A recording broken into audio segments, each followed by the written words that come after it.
Hello students, कैसे हो आप सब। मेरा नाम है दीपक और आप देख रहे हो हमारा छोटा सा चैनल साइंटिया फिजिका।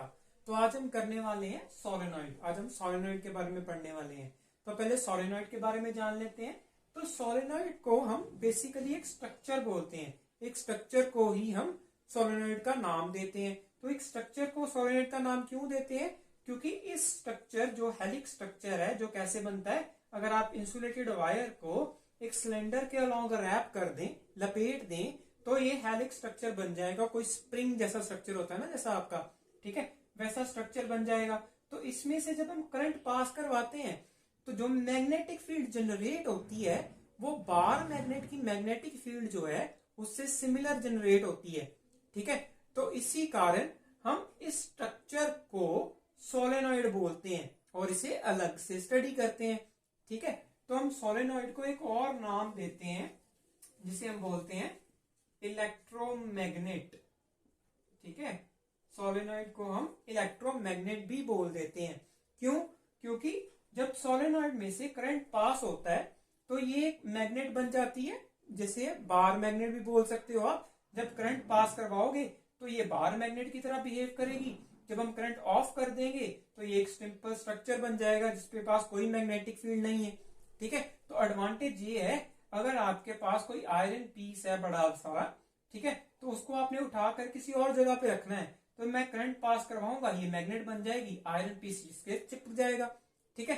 फिर किसी और प्लेस में इसमें ले जाऊंगा और करंट को ऑफ करूंगा तो ये जो आयरन पीस है उसको छोड़ देगा, ठीक है। तो इसीलिए हम इसे बहुत इंडस्ट्रीज में यूज करते हैं हैवी ऑब्जेक्ट्स को उठाने के लिए, ठीक है। इसीलिए हम इसे इलेक्ट्रोमैग्नेट भी बोलते हैं। ओके, मैग्नेट से ये काम करना मुश्किल हो जाता है क्योंकि एक बार चिपक जाए मैग्नेट से तो उसे उतारने के लिए उतनी ही फोर्स लगानी पड़ती है, ठीक है, जो कि एक बहुत मुश्किल काम है। ओके, सो हम क्या करेंगे, अभी हम सोलेनॉइड के बारे में तो हम जान चुके हैं, अभी हम सोलेनॉइड की मैग्नेटिक फील्ड को स्टडी करेंगे।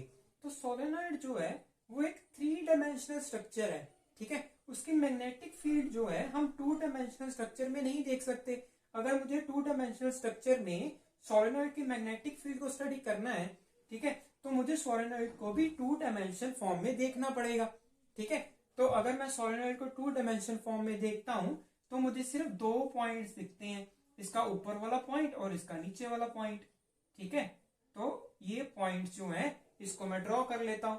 जिस पॉइंट से जो करंट है वो बाहर आ रहा है ब्लैक बोर्ड से, ठीक है, जिस पॉइंट से करंट जो है ब्लैक बोर्ड से बाहर आ रहा है उसको मैं डॉट से रिप्रेजेंट करूंगा, और जिस पॉइंट से करंट जो है वो अंदर जा रहा है ब्लैक बोर्ड के उसे मैं क्रॉस से रिप्रेजेंट करूंगा, ठीक है। तो ऐसे ही मैं डॉट और क्रॉस से रिप्रेजेंट करता जाऊंगा वायर्स को, ठीक है। तो यहाँ पे क्या है, 2 डायमेंशनल स्ट्रक्चर है। ये कैसे आया 2 डायमेंशनल स्ट्रक्चर? करंट ऐसे ऐसे ऐसे एक हेलिक्स स्ट्रक्चर बन गया, ठीक है, जिसे मैंने काट के 2 डायमेंशनल फॉर्म में बना लिया है। ओके, अभी इसका हम मैग्नेटिक फील्ड देखेंगे इसकी, ठीक है। तो मैग्नेटिक फील्ड की डायरेक्शन देखनी आपको आती है। अगर यहां से करंट बाहर आ रहा है तो राइट हैंड थंब रूल लगाएंगे, ठीक है, थंब को रखेंगे करंट की डायरेक्शन में और फिंगर्स को कर्ल करेंगे। तो मुझे पता चल रहा है यहाँ पे जो मैग्नेटिक फील्ड है वो कैसी है, वो एंटी क्लॉकवाइज है, ठीक है। तो यहाँ पे हम एंटी क्लॉकवाइज मैग्नेटिक फील्ड को ड्रॉ कर देंगे, ठीक है। तो यहाँ पे एंटी क्लॉकवाइज मैग्नेटिक फील्ड आ जाएगी। तो ये एक लूप है, दूसरी लूप जो ड्रॉ होगी वो कुछ इस तरह से होगी, ठीक है। तो यहां भी मैग्नेटिक फील्ड पता करेंगे तो थंब करंट की डायरेक्शन में फिंगर्स को कर्ल करेंगे, जो मैग्नेटिक फील्ड है वो क्लॉकवाइज है यहाँ पे, ठीक है। तो यहाँ पे मैग्नेटिक फील्ड क्या है, क्लॉकवाइज है। तो क्लॉकवाइज ड्रॉ कर देंगे मैग्नेटिक फील्ड को, ठीक है। तो सेकंड मैग्नेटिक फील्ड कैसी होगी, कुछ इस तरह से होगी, ठीक है। तो सेंटर में जो मैग्नेटिक फील्ड है वो कुछ इस तरह से हम ड्रॉ कर देंगे जैसे हम बाहर मैग्नेट की करते हैं, ठीक है। तो जिस पोल से मैग्नेटिक फील्ड लाइंस बाहर जा रही हैं उसे हम क्या बोलते हैं, नॉर्थ पोल। जिस पोल से मैग्नेटिक फील्ड लाइन अंदर आ रही है उसे हम बोलते हैं साउथ पोल, ऐसे बोलते हैं ना, ठीक है। तो ये क्या बन रही है, मेरे पास एक मैग्नेट बन रही है ना, ठीक। तो अभी देखिए ये जो है हमने मैग्नेटिक फील्ड ड्रॉ कर दी है, ठीक है। तो जो रियल सोलेनॉइड्स होते हैं, जो हम खुद बनाते हैं, ठीक है, किसी भी वायर को किसी भी सिलेंडर के अलॉन्ग रोल कर देते हैं, ठीक है, तो वो एक रियल सोलेनॉइड बन जाता है और उसकी मैग्नेटिक फील्ड कुछ इस तरह से होती है, ठीक है। उसके अंदर भी मैग्नेटिक फील्ड होती है नॉन यूनिफॉर्म, और बाहर भी नॉन यूनिफॉर्म मैग्नेटिक फील्ड होती है, ठीक है। बट जो आइडियल सोलेनॉइड्स होते हैं, ठीक है, उसमें बाहर जो मैग्नेटिक फील्ड होती है वो नेक्स्ट टू निल होती है और अंदर जो है वो एक यूनिफॉर्म मैग्नेटिक फील्ड एग्जिस्ट करती है, ठीक है। तो हम आइडियल सोलेनॉइड ही पढ़ रहे हैं। जब हम थ्योरी पढ़ते हैं तो हम आइडियल पढ़ते हैं। आपको पता होगा, आपने जितनी भी थ्योरीज पढ़ी हैं पीछे भी, वो आइडियल की फॉर्म में पढ़ी हैं। आप कभी रियल फॉर्म में थ्योरीज नहीं पढ़ते और ना ही डेरिवेशन करते हो, ठीक है। इसीलिए हम आइडियल सोलेनॉइड पढ़ेंगे। तो आइडियल सोलेनॉइड की कंडीशन क्या होती है कि जो सोलेनॉइड की लेंथ है, ठीक है, जो लेंथ है वो रेडियस से काफी बड़ी होनी चाहिए, ठीक है। सोलेनॉइड का जो रेडियस है वो काफी छोटा हो और लेंथ काफी बड़ी हो कंपैरेटिवली रेडियस की, ठीक है। तो हमारे पास एक आइडियल सोलेनॉइड बन जाता है। तो उसकी हम मैग्नेटिक फील्ड निकालेंगे और उसके डेरिवेशन करेंगे। ये जो है वो एक रियल सोलेनॉइड है, ठीक है। अभी आइडियल सोलेनॉइड की फील्ड देख लेते हैं। तो आइडियल सोलेनॉइड पे क्या होता है, जो रेडियस है वो बहुत छोटा हो जाता है, ठीक है। जब रेडियस छोटा हो जाता है तो क्या होता है, मैग्नेटिक फील्ड लाइंस जो है वो इंक्रीज कर जाती हैं। अगर आपने जो लूप वाला मैग्नेटिक फील्ड निकाल ली है ना हमने, कि एक लूप है जिसमें से करंट पास कर रहा है, तो मैग्नेटिक फील्ड आती है कुछ इस तरह से, ठीक है। आपने पढ़ी है ना मैग्नेटिक फील्ड।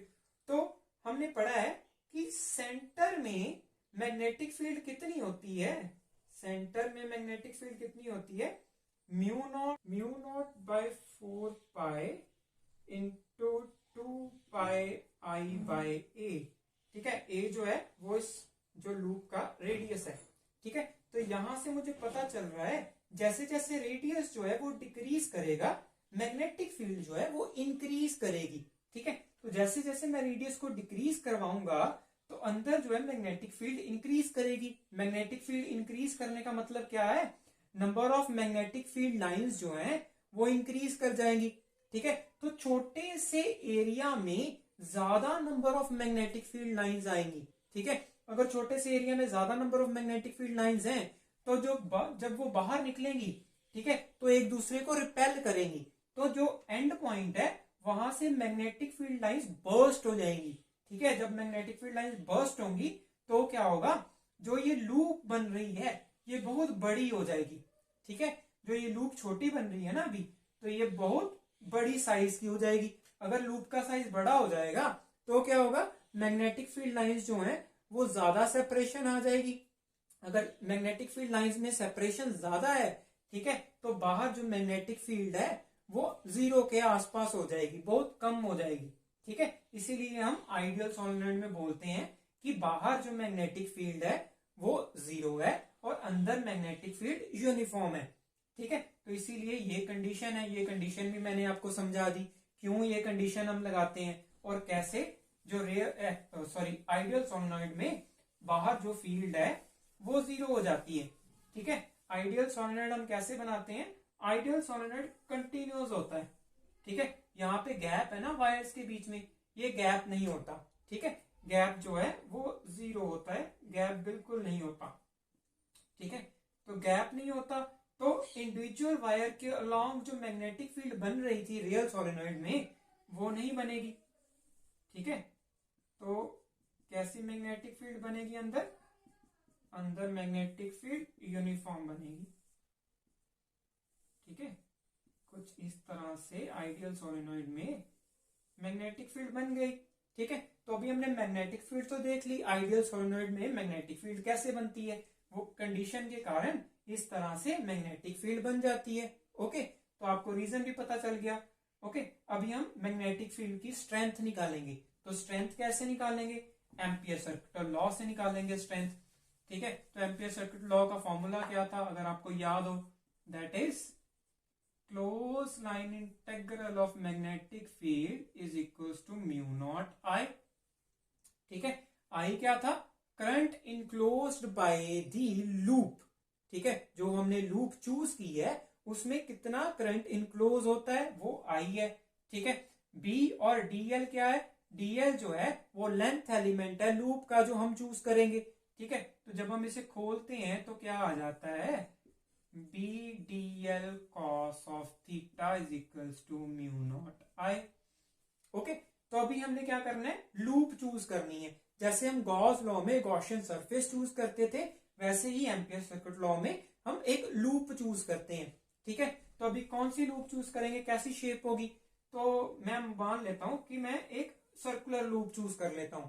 तो क्या मैं सर्कुलर लूप चूज कर सकता हूं, देखिए तो सर्कुलर लूप से काफी डिफिकल्ट हो जाएगा फॉर्मूला को निकालना, ठीक है। क्यों डिफिकल्ट हो जाएगा, क्योंकि यहां देखिए मैग्नेटिक फील्ड की जो डायरेक्शन है वो इस तरफ है, ठीक है, बट जो डीएल की डायरेक्शन है, जो लेंथ एलिमेंट है उसकी डायरेक्शन जो है वो हर पॉइंट पे चेंज हो रही है, ठीक है। हर पॉइंट पे डीएल की डायरेक्शन चेंज हो रही है अगर, तो डीएल और बी के बीच में जो एंगल, तो ये जो इंटेग्रल है उसे हम इनफाइनाइट पार्ट्स में तोड़ना पड़ेगा हमें, ठीक है, जो सॉल्व करना बहुत मुश्किल हो जाएगा। इसीलिए हम जो क्लोज लूप लेते हैं वो सर्कुलर लूप नहीं लेते, ठीक है। हम कुछ ऐसी लूप लेंगे ताकि जो बी और डीएल के एंगल है, ठीक है, वो कांस्टेंट रहे, ठीक है, हमें इस इंटेग्रल को कम से कम तोड़ना पड़े, ठीक है। तो वो कैसे लेंगे, तो हम एक लूप ले लेते हैं दैट इज स्क्वायर, ठीक है। तो हम एक स्क्वायर लूप ले लेते हैं और इसे हम नाम दे देते हैं that is A B C D, ठीक है। अभी देखिए, अभी जो एंगल है, ठीक है, डी से सी वो कांस्टेंट है, बी से सी कांस्टेंट है, ए से डी कांस्टेंट है, ए से बी भी कांस्टेंट है, ठीक है। तो हमें सिर्फ इस इंटेग्रल को 4 पार्ट्स में तोड़ना पड़ा, ठीक है। तो वो 4 पार्ट्स कौन से हैं, ए से B, B D L cos of theta that is 0 degree, ठीक है। मैग्नेटिक फील्ड की डायरेक्शन ये है, यहाँ पे डीएल की डायरेक्शन भी ये है, सो कॉस 0, ओके। तो प्लस बी से सी, बी से सी में एंगल कितना है 90 डिग्री, ठीक है। आगे चलते हैं, प्लस सी से डी, अभी सी से डी में एंगल कितना है 180, so B D L cos 180 degree, ठीक है।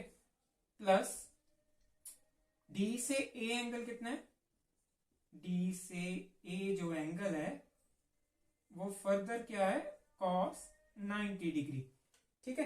तो अभी देखिए कॉस 90 तो सीधा सीधा 0 हो जाएगा, तो ये भी इंटेग्रल 0, ये भी इंटेग्रल 0, ठीक है। बची कौन सी इंटेग्रल, ए से बी और सी से डी की इंटेग्रल बची। तो अभी हमें पता है कि सोलेनॉइड के बाहर जो मैग्नेटिक फील्ड है वो 0 होती है, ठीक है।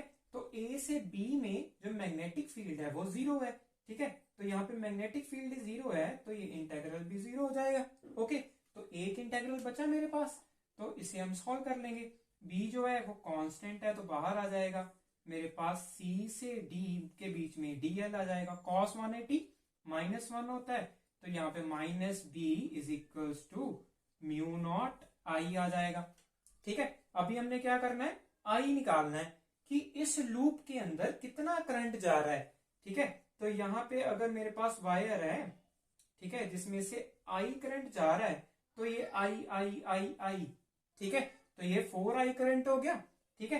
बट मैंने इसे जनरलाइज फॉर्म में निकालना है, तो जनरलाइज फॉर्म में कैसे निकालेंगे, तो मैं कहूंगा कि मान लीजिए कि पर यूनिट लेंथ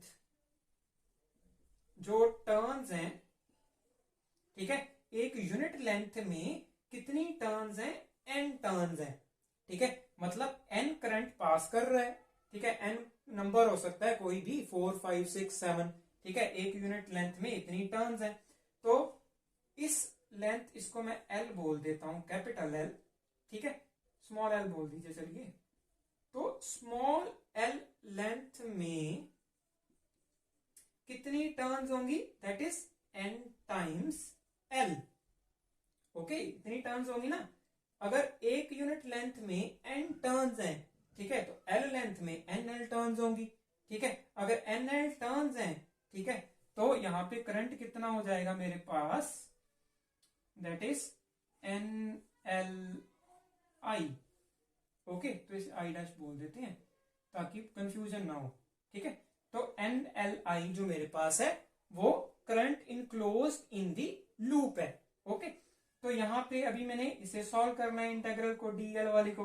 ठीक है, तो डीएल जो इंटेग्रल है वो किसके अलॉन्ग है, सी डी, मतलब सी से लेके डी तक। तो सी से लेके डी तक जो लेंथ है टोटल वो एल है। ठीक है, तो जब ये इंटेग्रल सॉल्व होगा तो मेरे पास क्या आ जाएगा, minus B L is equal to mu naught N L I. तो मैग्नेटिक फील्ड कितनी है, म्यू नॉट एन आई। ठीक है, तो ये मेरे पास मैग्नेटिक फील्ड आ गई। अभी आप बोलोगे नेगेटिव साइन कहाँ गया, तो नेगेटिव साइन की कोई इंपॉर्टेंस नहीं है यहाँ पे। ठीक है, हम सिर्फ मैग्नीट्यूड निकाल रहे हैं ना, डायरेक्शन नहीं निकाल रहे विद रिस्पेक्ट टू किसी के। ठीक है, तो मैग्नीट्यूड निकाल रहे हैं, इसलिए नेगेटिव को हमने छोड़ दिया।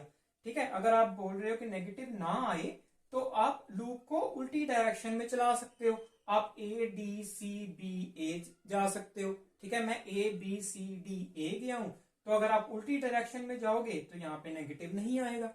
ओके, तो नेगेटिव का कोई रोल नहीं है, बिकॉज हम सिर्फ मैग्नीट्यूड ले रहे हैं, तो सिर्फ हम मैग्नीट्यूड को ही कैलकुलेट करेंगे। ओके, तो वो क्या है, म्यू नॉट एन आई। तो जैसे जैसे नंबर ऑफ टर्न्स जो हैं वो बढ़ती जाएंगी तो मैग्नेटिक फील्ड भी बढ़ती जाएगी, करंट बढ़ता जाएगा तो मैग्नेटिक फील्ड भी बढ़ती जाएगी। ठीक है, तो ये जो है वो सोलेनॉइड की मैग्नेटिक फील्ड है इनसाइड, जो कि सेम रहती है किसी भी पॉइंट पे। ओके, तो ये अभी के लिए इतना ही है। तो अगर आपको कोई भी प्रॉब्लम है तो वो आप मुझे कमेंट सेक्शन में पूछ सकते हैं।